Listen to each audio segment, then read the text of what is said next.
So, kamusta po mga ka-Streetwise? Ako po si Takero Miyamoto at welcome po sa aking munting channel.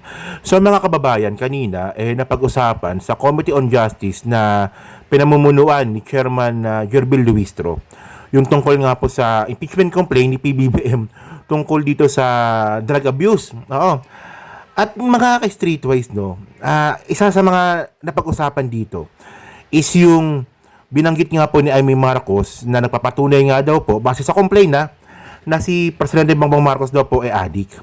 So, halos lahat po ng mga miyembro ng Committee on Justice ng mga congressman, hindi po nila ito tinatanggap bilang malakas ebidensya. Kasi ang pananaw nila dito, ito ay chismis at usaping politikal. Oo. So, ang nakakagulat nga po dito, no, na itong si Delima, no, si Congressman Delima, ang isa po sa mga nakipagtanggol or nagtanggol dito nga po sa sinasabing drug addiction nga po ni PBBM. Na alam naman po natin na isang kabulshitan lang po ito, no? Isa lang itong kalokohan po ng mga DDS. 'Di ba? Saka ba nakakita na isa na lang yung kidney nag-a-addict pa, 'di ba? Yan. So ito panoorin natin 'to, no? Gusto ko na pong i-share yung mga binanggit nga po ng mga congressman natin tungkol nga po dito sa drug addiction nga po ni PBBM. With that, the chair wishes to move to the second offense. Please allow the chair to read. Respondent is a drug addict whose condition impairs his judgment and leadership. This is anchored on the ground of culpable violation of the Constitution and betrayal of public trust. At this juncture, we elicit the manifestations, preferably manifestations, of the committee members with respect to its sufficiency in substance. Madam Chair, The Honorable Agbas is recognized. with respect to allegation number 2, although the complaint claims the respondent is unfit to serve as president due to drug addiction, it fails to allege the ultimate facts showing how this alleged personal condition translated into any impeachable act. It does not narrate when the alleged use occurred, how it was committed, or how it affected any official function. It simply concludes that the respondent is unfit to serve without providing the facts required to demonstrate an impeachable offense. Further, no factual narration of an official decision, directive, or exercise of presidential power impaired by, connected to, or caused by the alleged addiction. That's all, Madam Chair. Any other member who wishes to make a manifestation on this? Madam Chair, may I be recognized? The Honorable Barbers, and then Delima, and then Suntay. One after the other. You are recognized, Honorable Barbers. Thank you, Madam Chair. A manifestation. One of the grounds stated in the impeachment complaint filed by Attorney De Jesus and endorsed by Representative Lisay is the allegation that the respondent is a drug addict whose condition impairs his judgment and leadership. The complainant asserted that the respondent is unfit to serve as president due to drug addiction. He further alleged in his complaint that the respondent's refusal to submit to drug test conclusively demonstrates his disregard for transparency and accountability, and concluded that the respondent's silence and evasion confirmed the public suspicion and betrayed the trust of the nation he swore to serve. Madam Chair, let me point out that this assertion in the complaint was based solely on the alleged statements of the sister of the respondent, Senator Amy Marcos. The complainant attached copies of news articles containing reports on such statements of Senator Amy Marcos and forms part of the complaint. Under the rules of procedure and in impeachment proceedings, the requirement of sufficiency in substance is met if there is a recital of facts constituting the offense charge and determinative of the jurisdiction of the committee. there is no evidence or authenticated records submitted by the complainant. That will support his allegation that the respondent is actually using illegal drugs. The complainant did not even mention that he has personal knowledge of the drug addiction of the respondent. Such allegation of illegal drug use by respondent, which was reportedly stated by another person and not the one who filed the complaint, is mere hearsay and lack probative value. On the other assertions by complainant that the respondent is unfit to serve as president due to drug addiction and that his refusal to submit to drug test are all speculative and without any factual basis. I humbly submit, Madam Chair, that the ground for impeachment of the respondent on his alleged drug addiction that impairs his judgment and leadership is insufficient in substance. Thank you, Madam Chair. The manifestation of the Honorable Barbers is noted by the committee. The Honorable Delima. Thank you, Madam Chair. This is actually supplementary or complementary to the manifestation made or the opinion made by the Honorable Representative Barbers. The ultimate general ground, betrayal of public trust. The specific allegation is alleged drug addiction of the president. And again, I would point out to certain sub-allegations and refute their insufficiency.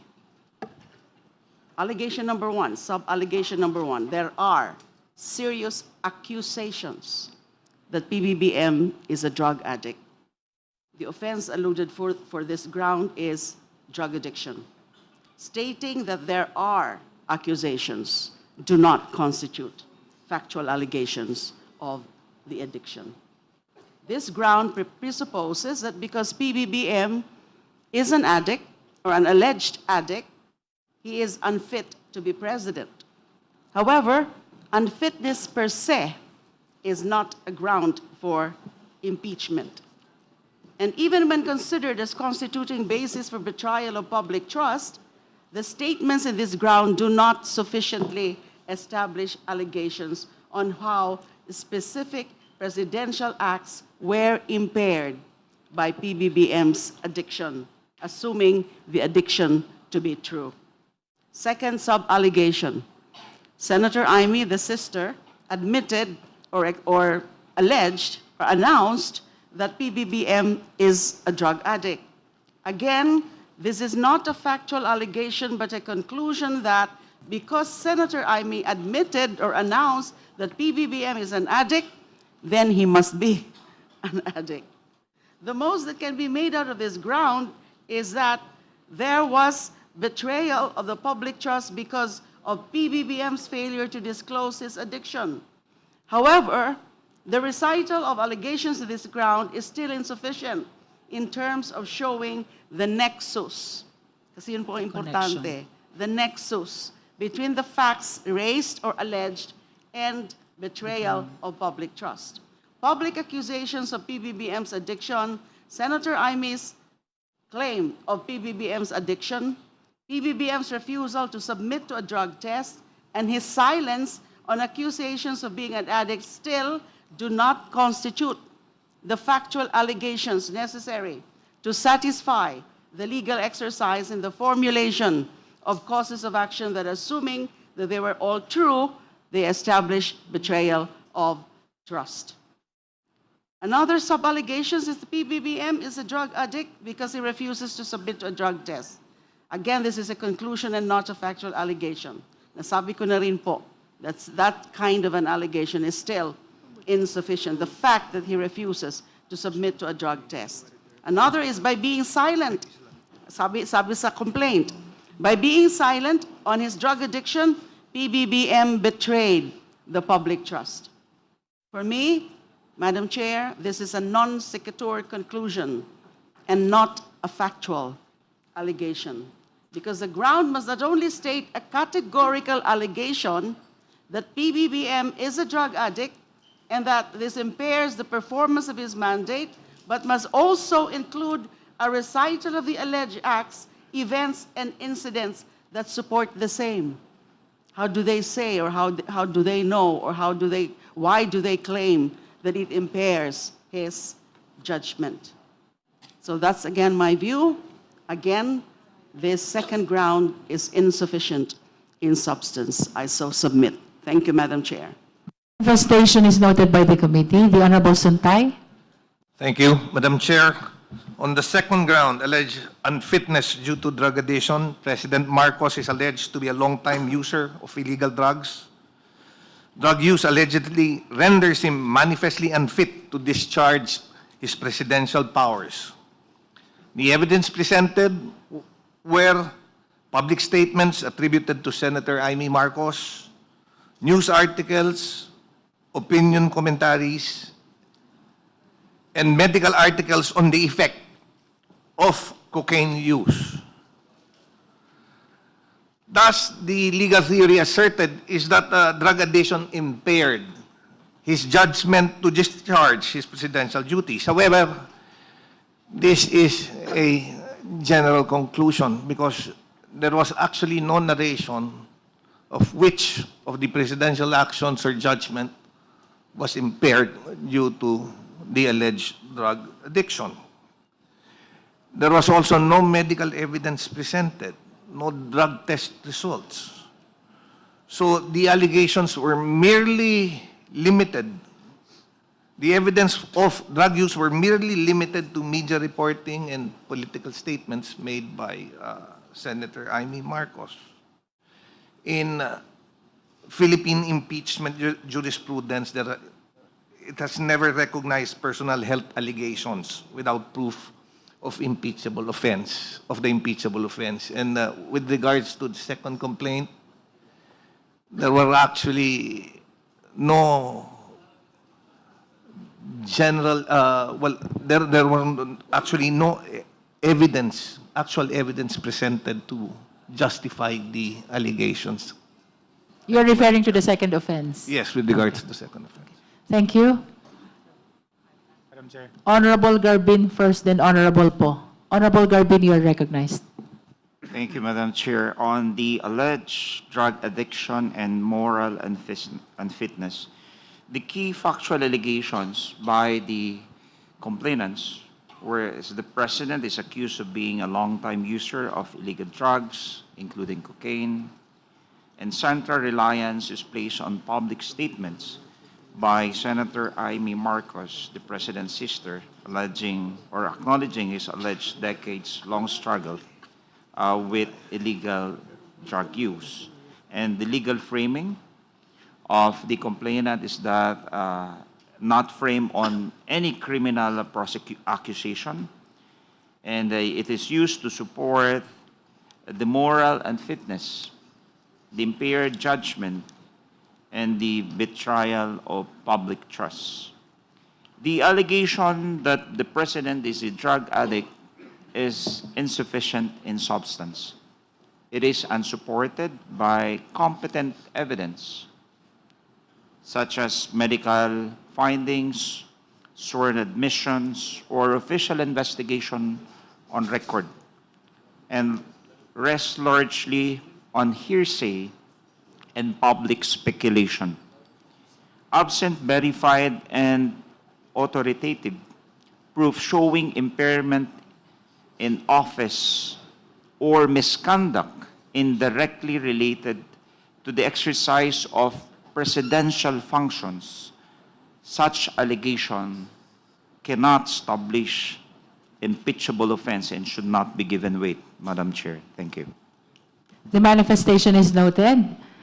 We will be limiting the manifestations and comments with respect to the second offense to the two last members. These are Kong Po and Kong Lord and Suwan.